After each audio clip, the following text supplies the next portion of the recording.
আচ্ছা, মেয়ে হয়ে বেনারসে গিয়ে শাড়ি কিনবো না, এটা তো হতেই পারে না।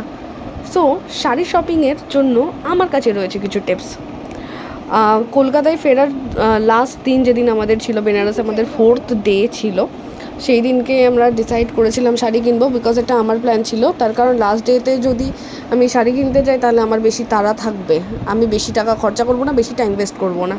তো সেই জন্য আমরা লাস্ট ডেতেই প্ল্যান করেছিলাম অবভিয়াসলি যাবো শাড়ি কিনতে। তো সেই দিনকেই বিকেলবেলা আমরা কালভৈরব মন্দিরেও গেছিলাম, আর কালভৈরব মন্দিরের বাইরে প্রচুর শাড়ির দোকান আছে, আর ওখানে এরকম প্রচুর অফার করছিল, লাইক 1000 টাকায় 5টা শাড়ি, 1000 টাকায় 6টা শাড়ি। তো দেখলাম, দেখে বুঝতে পারলাম যে ভাই শাড়িগুলো একবারও পরা যাবে না, ভীষণই বাজে কোয়ালিটি ছিল। তো নেওয়া মানে ওখান থেকে একটা শাড়ি কেনা মানেও সেই টাকাটা ওয়েস্ট। তো আমাদের হার্ড অ্যান্ড মানি কেন এইভাবে ওয়েস্ট করবো, যদি কিনতে হয় ভালো কিছু কিনবো। আর এটা হ্যাঁ, কোনো স্পন্সার্ড ভিডিও নয়। তো আমি একটা দোকান খুঁজে পেয়েছিলাম, এটা বেসিক্যালি দোকান নয়, মানে শাড়ির কারখানা টাইপ, এখানে শাড়ি ম্যানুফ্যাকচার হয়, এরাই তৈরি করে।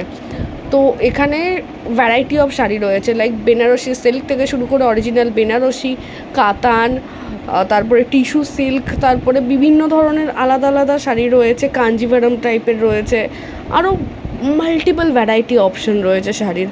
তো আমি জাস্ট দেখে I was like wow, party wear collection থেকে শুরু করে সব ধরনের আছে।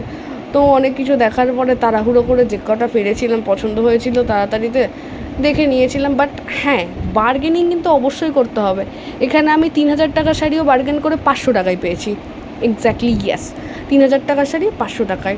সো বার্গেন করতে হবে, অবভিয়াসলি বার্গেন করতে হবে, না হলে তোমাকে 3000 টাকার শাড়ি 5000 টাকায়ও দিয়ে দেবে।